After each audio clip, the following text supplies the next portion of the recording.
And Eric and I don't think the creator economy is bad. We think VCs overvalued them, gave them too crazy evaluations, and they just weren't realistic with their potential, their growth potential. We're going to talk about why the economy ended up being a dumpster fire. A couple of years ago, maybe in 2021 or so, there was a lot of VC activity going to these creator startups, right? So a lot of money was being poured into Patreon, Substack. I think for Andreessen Horowitz, they put, I don't know how many millions into Substack, but I want to share this chart with you. And then we want to talk, first, we need to define what the creator economy is. But first, I'm going to share this before the first, I'm going to share this chart over here. So check this out.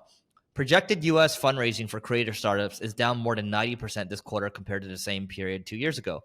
So Q2 of 2021, boom, 2.5 billion, right?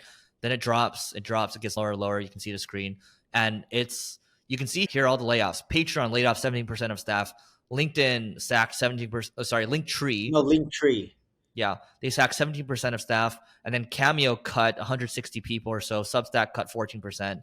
And this is just the beginning, right? And Neil, coming back to it, just to define the creator economy, what is the creator economy as I go through this?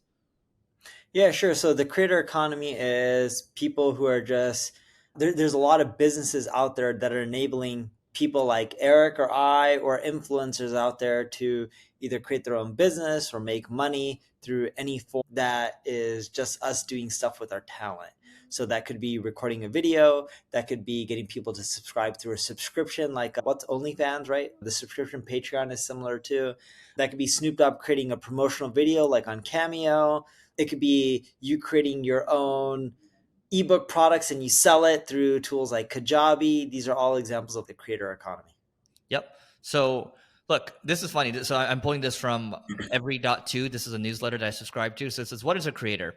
A small business in general is a shitty business. 65% fail in the first 10 years in the US.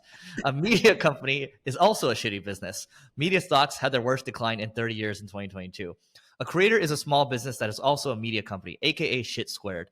It is important for me to note that as a creator, I am one of those terrible businesses. Blah, blah, blah. The point here, and Neil, I should share these stats too. I'll stop the share over here. But A lot of businesses also fail too, even if they're not creator economies. And Eric and I don't think the creator economy is bad. We think VCs overvalued them, gave them too crazy evaluations. They just weren't realistic with their potential, their growth potential. yeah, so here's the thing, right? I think it's when you raise money, what happens is people are looking for a moonshot. They're looking for a 100x, right? They're not interested in a 5x or a 10x. That's just how the power dynamics work with VC. But the point here is that when you look at who's actually succeeded in the creator economy, OnlyFans has really succeeded. So last reported earnings had the company at 433 million in pre-tax profit. Kajabi, we have a mutual friend there, a company that allows creators to easily sell courses, far surpassed 100 million in ARR and has done over 5 billion in gross merchandise value in Wait, courses. what was the OnlyFans revenue numbers? 433 in pre-tax profit. Wow. Yeah. So here's the thing. Linktree actually did a report recently. So this is really geared more towards the creators. They basically said that creators that were spending over 10 hours a week on content creation, only like 16% of them were making more than 50 grand a year. The rest were making like less than 10 grand a year. So the economics don't quite pan out. You have to be like the top 1% to make it work. And so if you're going to get in this creator business, I mean, you're better off selling the picks and shovels. OnlyFans, picks and shovels. Kajabi is picks and shovels as well, if you're going to start a business in that space. Or the other thing, we've talked about this on the podcast before, is if you look at how Mr. Beast or Logan Paul, or if you look at how Neil's doing it, how I'm doing it as well, we have the audience, but then we've picked the right business model to put it under. Neil, I was actually watching a new interview with Mr. Beast yesterday, and he learned that over time that getting advertisers to pay millions of dollars for each of his videos just didn't make economic sense anymore because they couldn't afford it for 100 million, 200 million eyeballs. He wasn't getting paid what he deserved. And so I just need to make my own products and control that product experience now. And so that's why he started Feastables. Yeah, that makes sense. There's nothing wrong with the creator economy. It's great. If you're going to create something within the creator economy, stick with the picks and the shovels. If you look at the gold rush, the people who made the money were people like Levi's that sold the jeans that you needed if you were out in the field because the pants were rugged and they lasted, or the people who sold shovels because people continually need to buy shovels.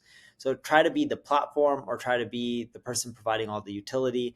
Creators come and go, and it's a tough business to succeed at by being a creator.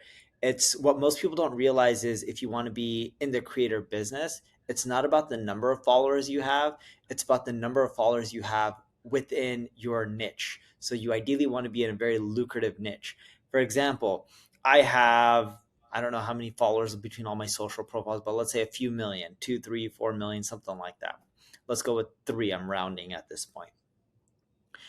It's better to have 3 million followers between all my social networks in a vertical like marketing that has a massive total addressable market, which is also known as TAM, where people spend billions of dollars, versus having a total of $10 million and having a following, people who just follow you on not going to college or how to deal with your parents or something like that, right? Those kind of markets just, they're harder to monetize. Yep. So we'll talk. There's more to talk about here, but I think we can end it on this note. So please don't forget to rate, review, subscribe. 5 stars, please. It helps us grow, and we'll see you tomorrow.